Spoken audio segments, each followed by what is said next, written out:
nung makita mo na ang dami mga informant na binigyan ng mga hundreds of thousands each para sa gamot, you could have asked La Chica and said, La Chica, bakit di tayo pumunta sa DOH, maghingi tayo ng gamot para makalibre, makatipid tayo sa confidential funds. Libre naman sa DOH.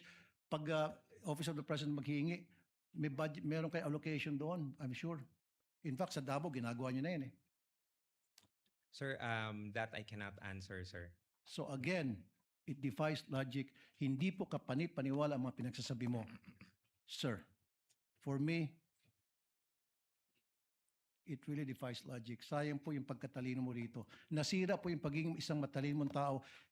Nakakahiya po dun sa mga eskwelahan na kung saan ka nag-aral at nag-graduate.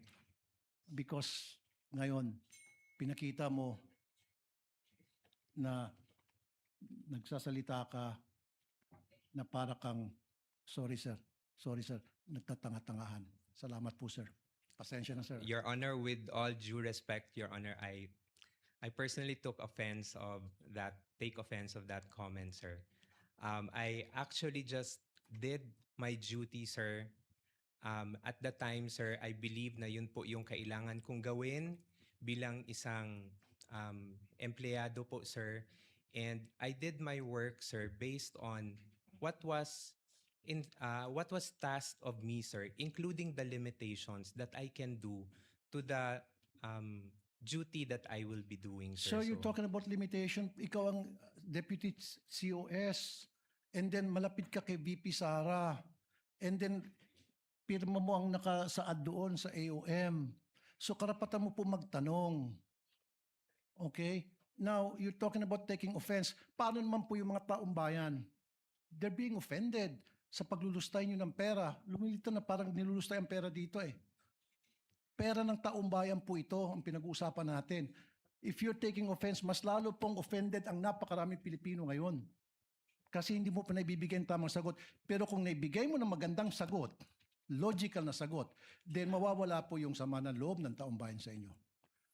Sir, with all due respect, sir, I believe, sir, this matter of the confidential fund, sir, is still pending the final decision, sir. We are currently still submitting our motion for reconsideration on this one, sir, and we still have not received any final reply on this one. What I'm talking about, sir, is yung mga sagot niyo po, it defies logic para sa isang matalinong tao. Kasi kung ako, sir, pinesenta sa akin yung mga ganong klaseng dokumento at nagtanong ako at hindi nasagot ng maayos, I will resign.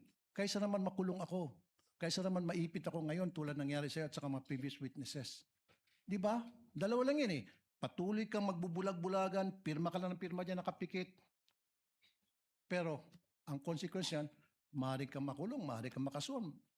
Anything can happen. Or, mag-resign ka na lang. Kung ako, I will resign. Mapapahama ako dyan, ba't ako pipirma dyan? Bakit ako pipirma sa mga nakalagay pagong, piatos, pikit, etc., kung ano pa mga kengkoy na mga pangalan? I would not consent to that. Outright sabihin ko, pag hindi niyo ipaliwanag sa akin, I will resign. Period. Thank you po.